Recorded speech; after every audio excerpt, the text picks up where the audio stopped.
I am the sole remaining employee of an abandoned water park. The summer I got a job here I was 17 and it was a good year. Ellen Ditzworth used to work the hot dog stand and we'd sneak cigarettes under the beams of the Dragon Slayer ride, cringing and giggling as the cars went overhead, dripping water all over us. Wet hands and damp cigarettes, but it was near her station and I think she found it funny to get splashed. It was out of the way too.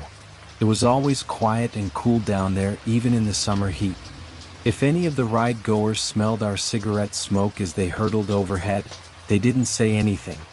One time, when we fumbled around and flirted, I kissed her fingers and they smelled like an ashtray.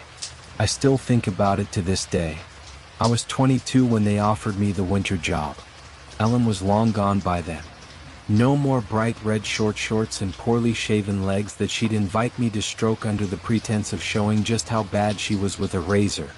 There were other girls, but by the time the final summer rolled around I'd long felt uncomfortable hanging out with new hires. Sometimes I'd stand there listening to them talk and I'd feel lonelier than I had when I was by myself. I was thinking about my future around this time when the manager told me he had an opportunity for me to make good cash. They needed someone to stick around and keep the place ticking while everyone went back to the real world. Usual guy had walked and they needed someone bad. Last day before the park shut for winter was always Halloween, and that was only because it had a fireworks show. After that it turned into a ghost town and I'd be on my own. I'd get a trailer to sleep in, and I could use my own car to get to the closest shop. The park would pay some of my gas. Not all of it, but enough to help out. Only real problem was I'd be alone. Not that the place was a desert island. There were 2 towns within easy driving distance. And I could have friends around so long as we didn't mess with the rides. But other than that, I'd be the only staff member on hand for the entire 4 months. Security guard and janitor rolled into one. I agreed, but I told him when the park reopened in March I'd be done. I figured it was time to move on. Get a degree like some of my friends had. Or maybe my dad could help me out with a job somewhere. World was wide open to me and I figured I'd sit on my ass all winter, make a shit ton on overtime, and then go on to some new adventure where I'd meet another Ellen Ditzworth or 2. Yesterday I turned 38 and I'm still in the park. Government signs my checks now. Couldn't tell you when that happened exactly. Probably after the media got wind of Denise Surrey, who broke in with her friends and never left. A lot of kids have gone missing here over the years, but she was the one who went mainstream. Her parents were doctors and she had blue eyes, so she got just enough attention to get the news cameras out. When the fuss died and the media moved on to its next story, some government guys came and installed 8-foot steel palisade fences. Gave me the keys to the only gate and scarpered real quick. Gave me a funny feeling seeing 4 men in suits, barrel-chested with pistols on their hips, climb into an unmarked vehicle and accelerate out the parking lot so fast the back of the car fishtailed.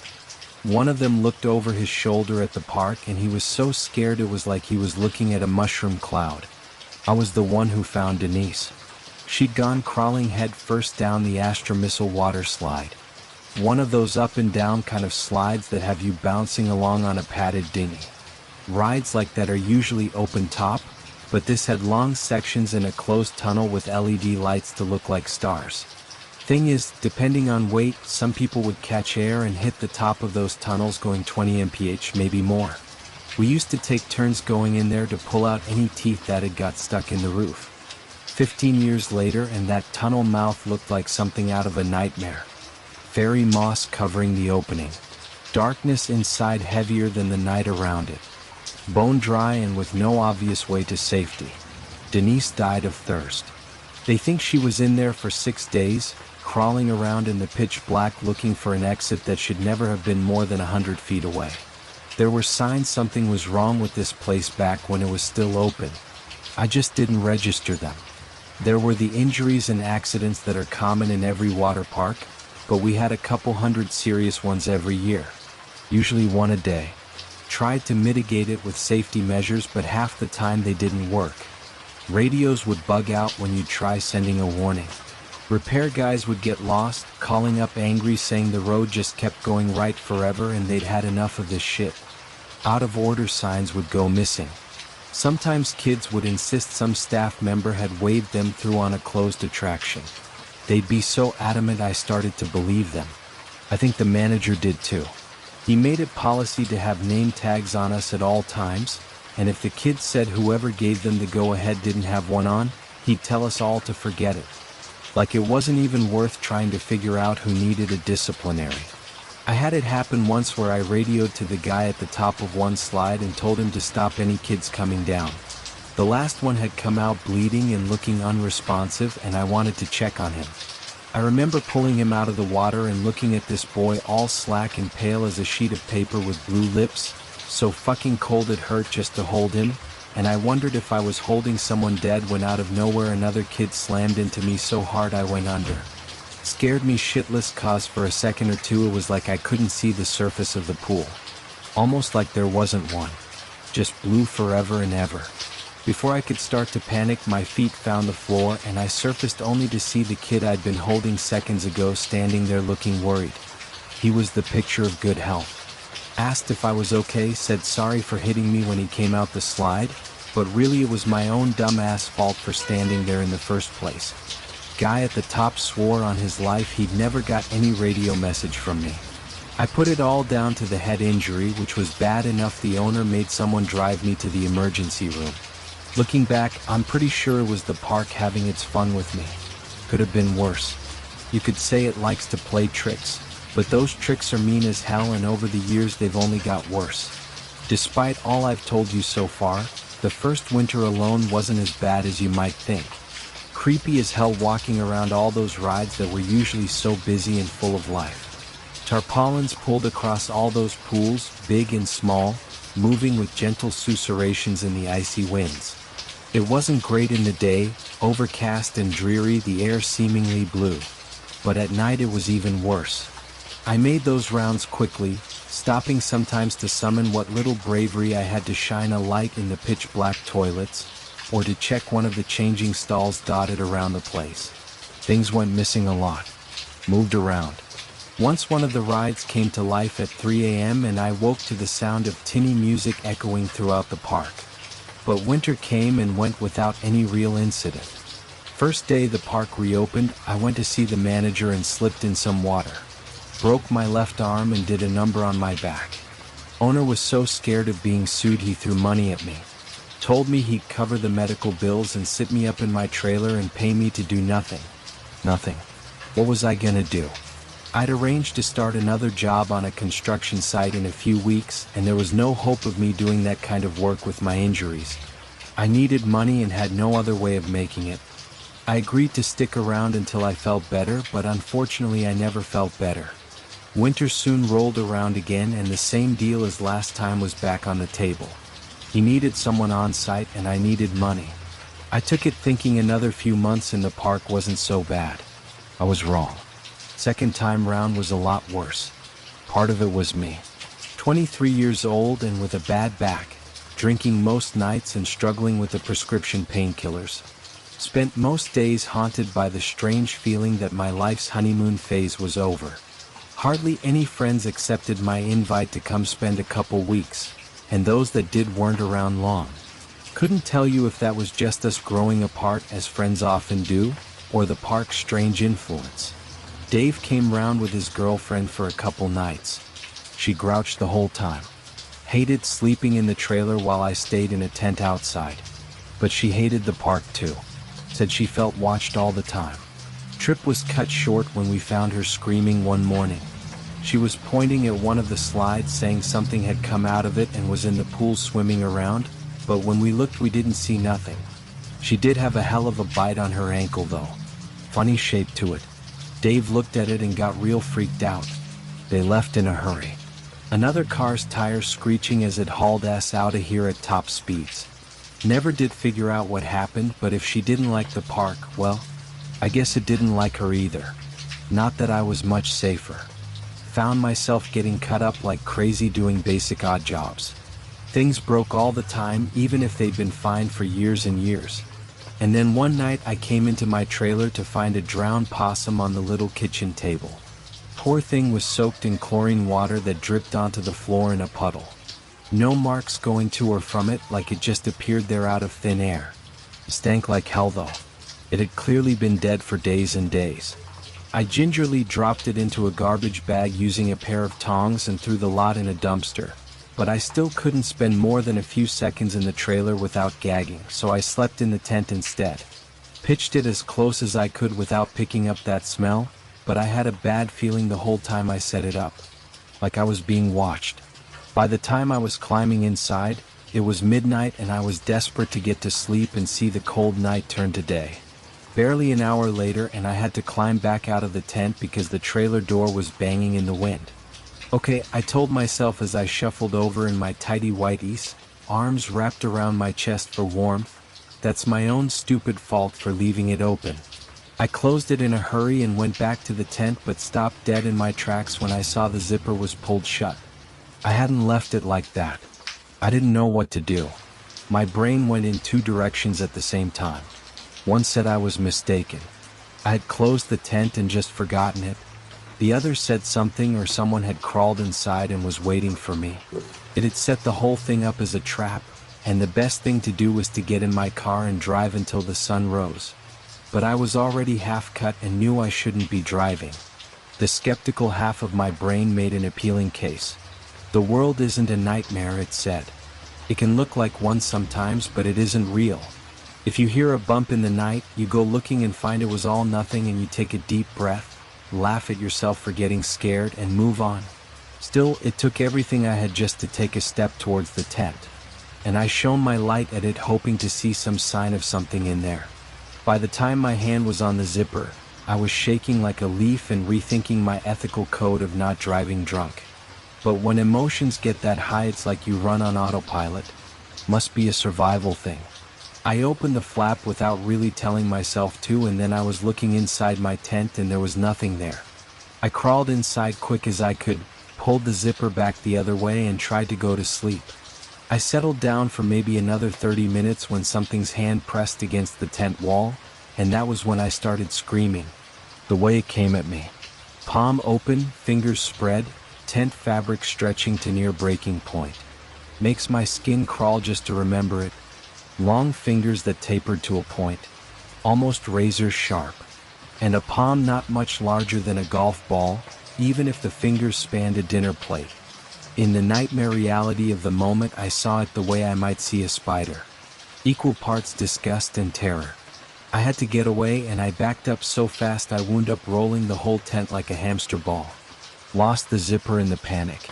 Didn't find it again until the last scream finally left my lips and I was forced to catch my breath in the silence of an empty night, accepting that whatever was out there was either laughing its ass off at me or waiting patiently. Either way, I was at its mercy. Only thing I could do was collect myself and leave the damn tent. When I finally climbed free, there was no one waiting for me. Only a couple wet footprints going to the nearest pool. I considered pulling the tarpaulin back and looking, but I was already scared shitless and had no courage remaining. Instead, I ran into the trailer, slammed the door shut, barricaded it with every last piece of furniture that wasn't bolted to the floor, and fell asleep with the smell of rotten meat filling my lungs. Come morning, I was thankful for the sunlight and the feeling that last night's events were just a dream. After that, I locked my trailer door every night, and I never slept in that tent again. No more possums, but it isn't uncommon for me to find scratches and dents in my door each morning. Nothing serious, but looks to me like the probing of a curious animal. Couple days later, something locked me in the boys' bathroom near the east end of the park. I'd only gone in cause one of the faucets was running. I just turned it off when the door slammed shut and I couldn't get it open again. Had to kick the lock out, which isn't an easy thing to do. First kick, I nearly broke my ankle. Second time hurt just as bad and I had to take a breather to cope with the pain. Found myself pacing and occasionally stopping to listen for any sign of someone waiting for me outside. Someone I could shout at, blame it all on. Anything to keep the anger churning and not let it turn to fear. It was a full hour before I got panicked enough to give it my all and finally broke the lock. Burst into the cold air all red-faced and flustered and found the park silent as a graveyard. Just those tarpaulins waving gently in the breeze. I learned some important lessons that winter. If you feel watched, feel like you're walking into a situation someone planned, it's because you are. When the park reopened, I was out of there without a moment's hesitation. Finally got that job on a construction site, and it lasted all of 3 weeks before I hurt my back again. Spent the rest of the summer laid up on my dad's sofa drinking and watching daytime TV. Got a call off the manager around August, and he told me it had been a bad summer. Not only had the cops been sniffing around like crazy 'cause some poor kid went missing in the area, but they'd had twice as many injuries as before. Said he'd just spent the day in court hearing testimony from the parents of some kid who'd never walk or feed himself again after he hit his head on one of the rides. He sounded pretty beat up about it. He wasn't the best boss, but it wasn't like we worked for Mr. Burns either. Poor guy was way out of his depth. Anyway, part of the court settlement was he had to have staff members on site 24/7. I'd done it twice before, and he was desperately in need of someone who knew the job. I nearly said no, but he told me it was me or some 17-year-old lifeguard who'd shown interest in the job, and I didn't like the thought of that. God help me, I accepted, and when I went back that third time I took a gun. And this time I trusted my instincts. If I walked past a changing stall and heard the shower running, I let it run. Hour later, it'd be turned off again. If I saw someone had left the lights on in the staff room, I let them stay on until morning when I could deal with it in the comfort of daylight. Flushing toilets, wet footprints, open doors. I learned to stop sweating the little things, and 9 times out of 10, they went away on their own. Pretty soon I found myself laughing at them. A big fat wallet sitting in the middle of a solitary lounger that had been dragged into the moonlight. A phone ringing from somewhere in the depths of a maintenance hatch. Those kinds of crude tricks weren't going to work on me, I decided. Thought I had it all figured out, and there was nothing left for that place to show me. And then the park ate a drifter. Or something did anyway. Did it right in front of me too. I'd found the guy sleeping in one of the brick and mortar bathrooms. We gotta keep those things warm enough to stop the pipes bursting, so I guess they make decent enough shelter. He was an agitated old fuck. Called me all sorts as I told him to clear off. He didn't make for the main exit though. Wasn't like he'd parked a car in the lot, was it? Instead he just made a beeline for the nearby hills.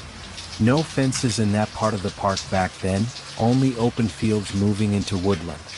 His plan was to just walk into the wilderness in the middle of winter, and I wondered if I was actually marching some guy to a cold death. I remember looking at his shoes and seeing the backs of his heels exposed, and I realized I couldn't let him do that.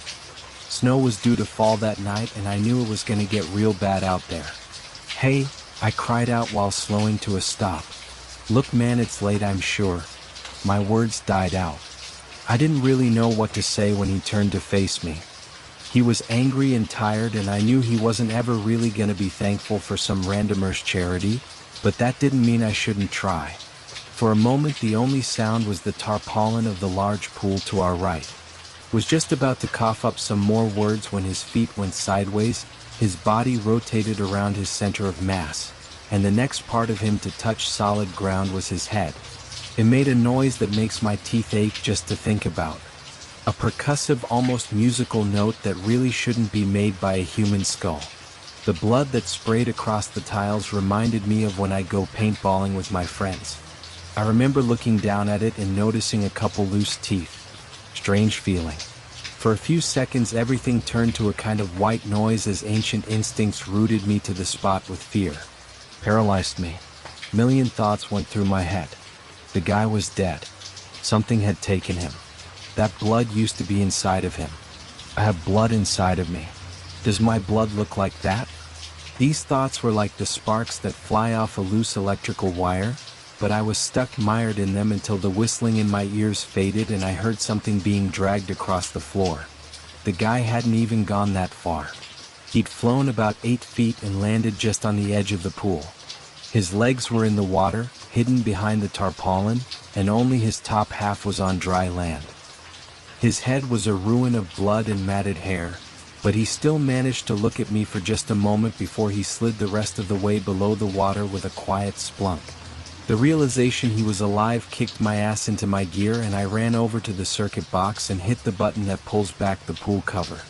Machine ran loud as it drew the blue heavy sheet back across the water. Felt like eternity waiting for it. When it was finally over and I could look down into the water and see clearly, there was no one there. Not even a cloud of blood polluting the pool. Nothing.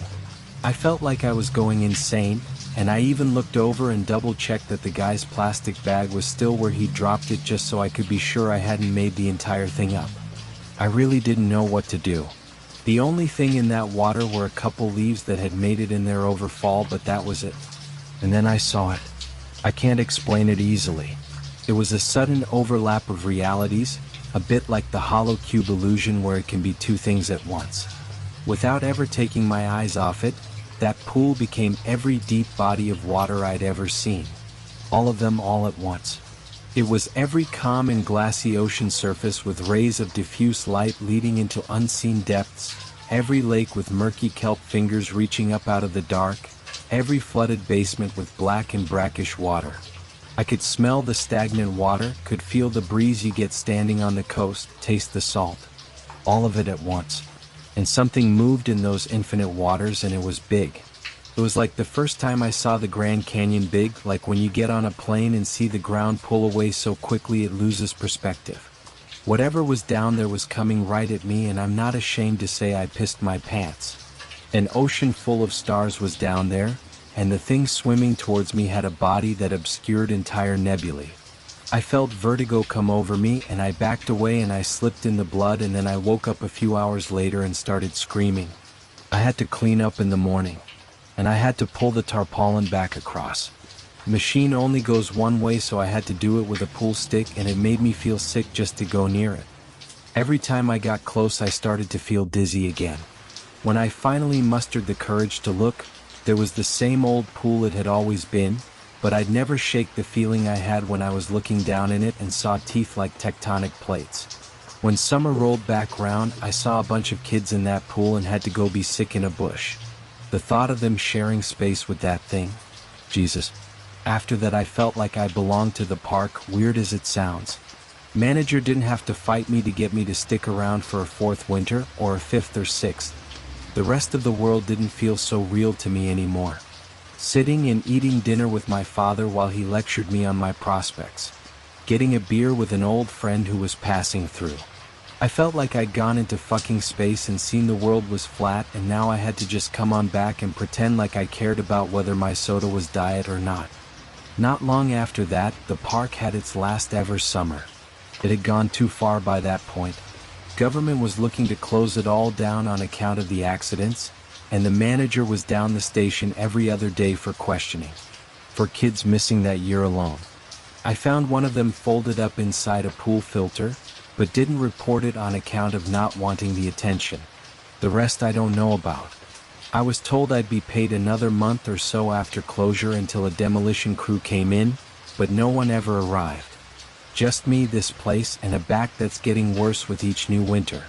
I don't patrol at night anymore. Little by little the park has become something unfamiliar to me.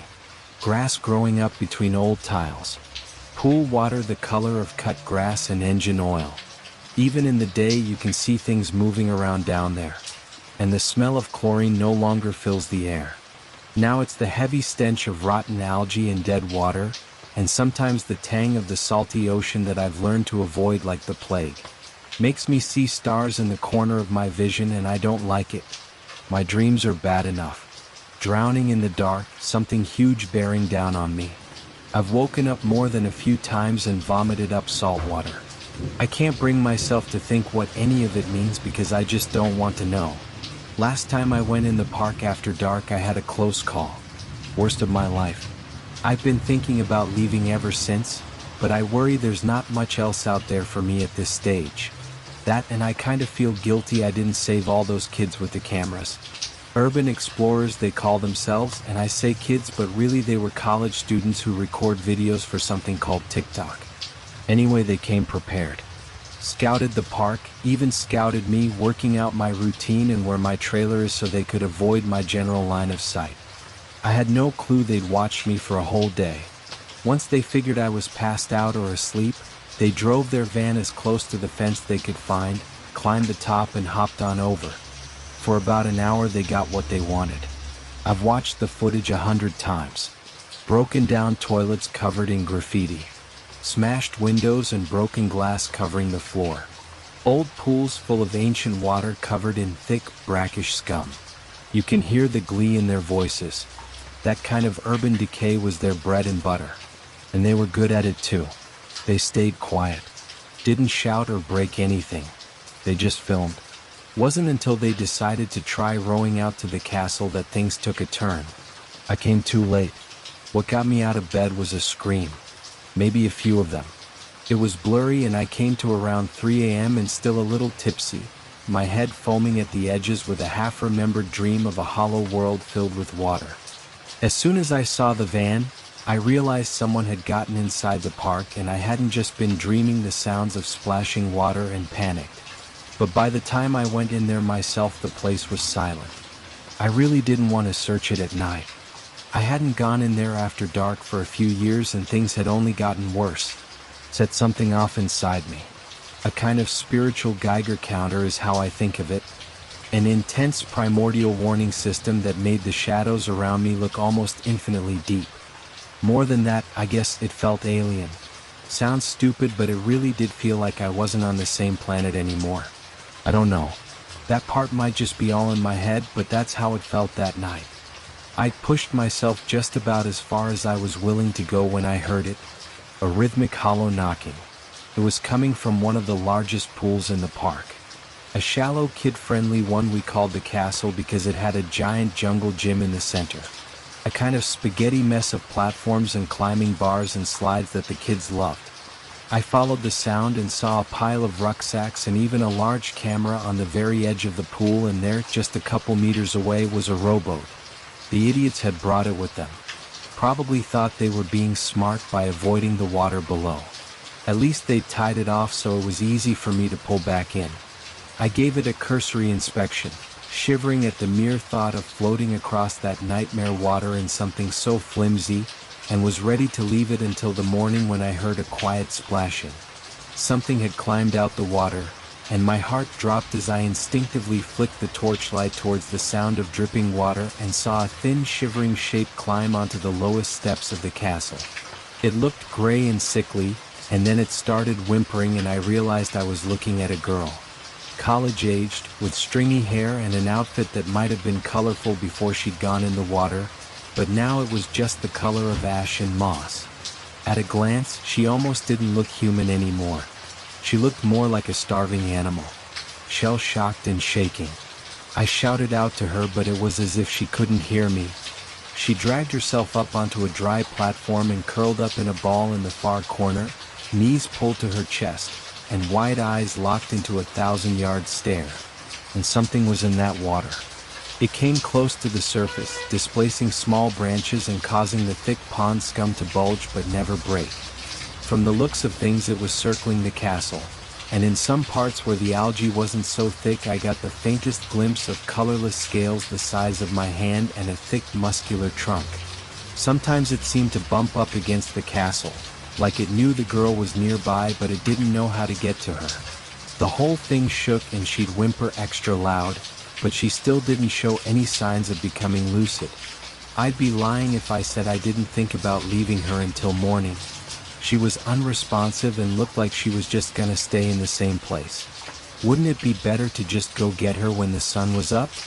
I thought. But that was a pretty fucked up thing to think. She wasn't safe there. I wasn't safe just standing inside of the water, and she was on some old piece of plastic held together with rusting bolts. What if it collapsed? What if something came out of the water? God knows it could happen. Something had touched my tent all those years ago. Who's to say it wouldn't walk on out to take her? At some point I made the decision. Don't know exactly what did it, but I think it was the sound she was making, that and the knowledge she'd been in there. God knows what she'd seen. I had to have sympathy. She needed help and I was the only one around who could give it. So once something deep inside me clicked, I knew I had to move quickly before the fear started to fuck with my head. I grabbed the rope and began to pull the boat towards me. I wasn't sure what would happen. Half expected something to breach the water like a hungry shark and swallow the boat whole, but instead whatever was circling the castle just slunk into the depths and stayed out of sight. Somehow that was even worse, and I found myself scanning the water obsessively as I worked up the courage to get into the boat. I tried to keep the momentum though. I didn't let myself start thinking or doubting myself. I just climbed in awkwardly, 1 foot at a time, damn near shitting myself when the whole thing wobbled and I briefly felt like I was gonna lose my balance. But I managed it, and soon I was sitting down and using the oars to pull myself through the water. As I rowed, my brain moved along in different directions. Part of me was almost watching myself like from above, and asking over and over, what the fuck are you doing? While another watched that water for the slightest sign of life, and a third part of my brain was watching me for signs I was gonna crumble from the adrenaline and ice-cold fear coursing through my veins. Each time the oars broke the water, I kept waiting to see something coming after me, and I was about halfway there when I realized that if it was big enough it could just bowl the whole boat over like a shark knocking a surfer off his board. It was too far to turn back when I saw the water rise in the distance. Again, it didn't break the surface, but it came close and sent a couple waves rolling across the entire pool where they lapped against the distant edge. They made the whole boat rock side to side like it was just a bit of driftwood.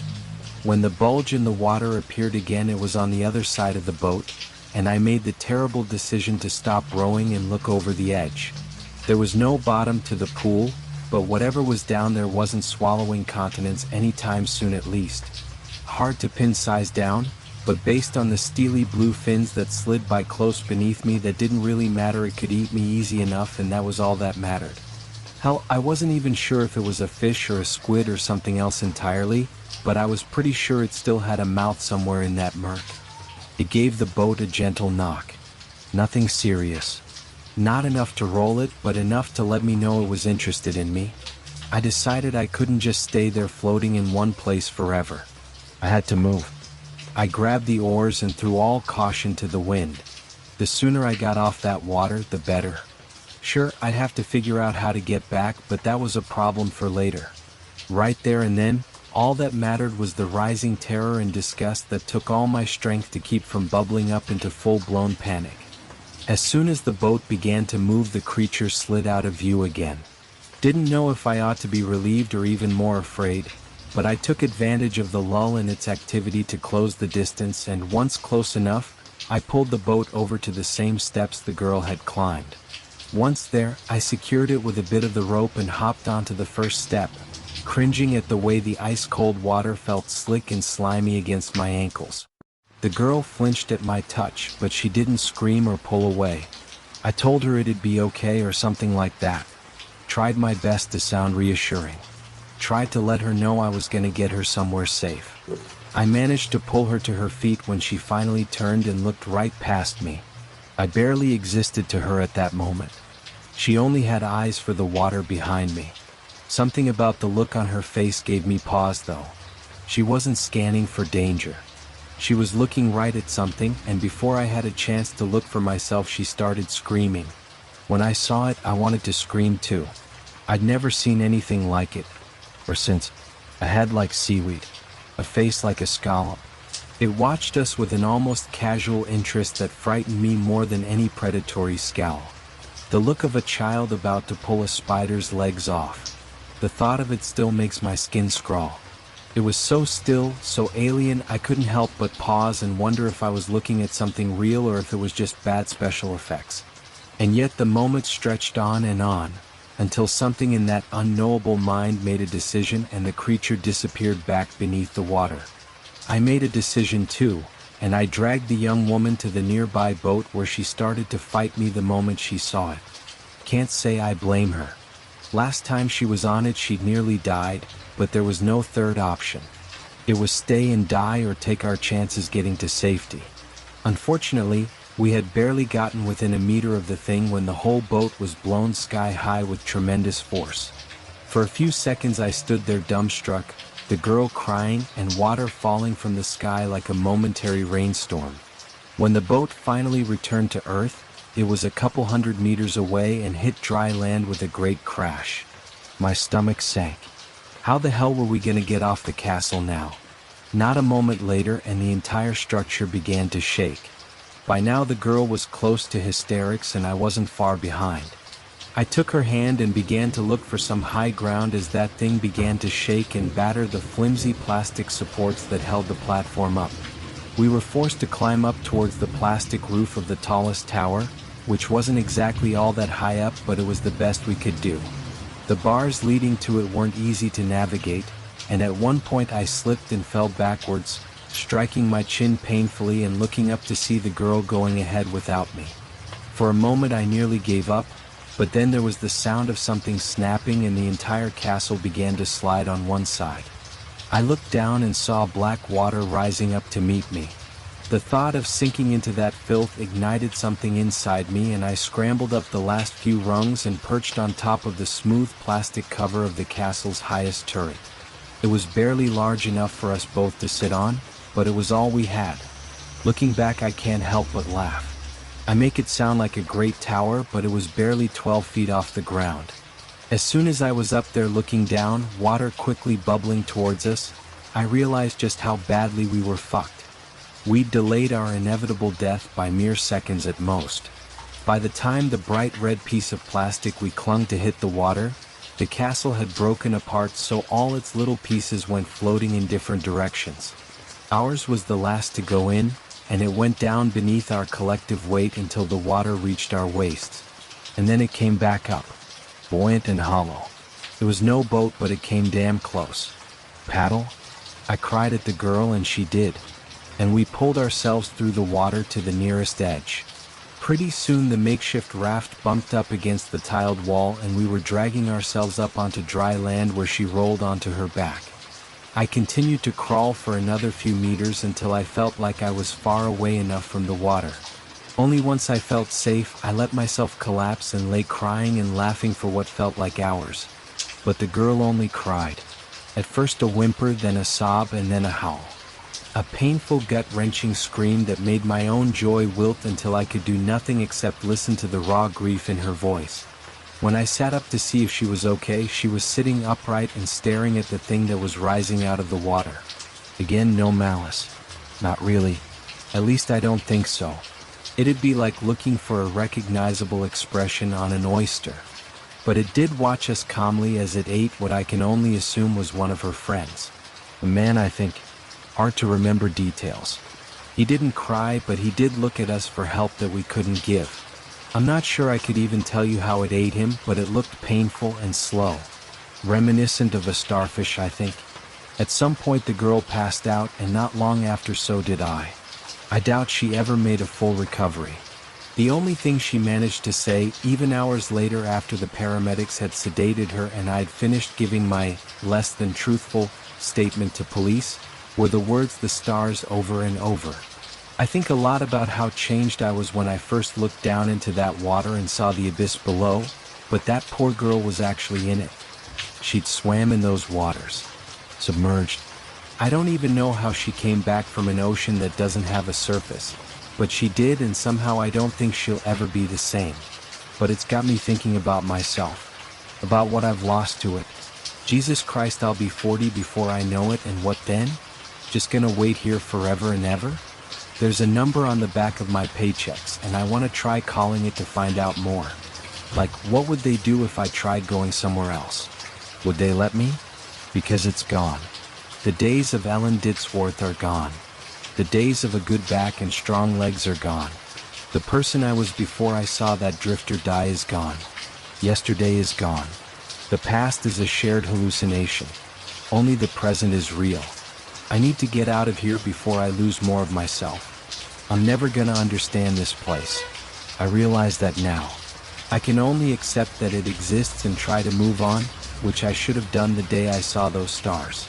Because there is an abyss and it doesn't flow through time like we do. Doesn't occupy space like we do. But it's there and it's full of gods the way a koi pond is full of fish.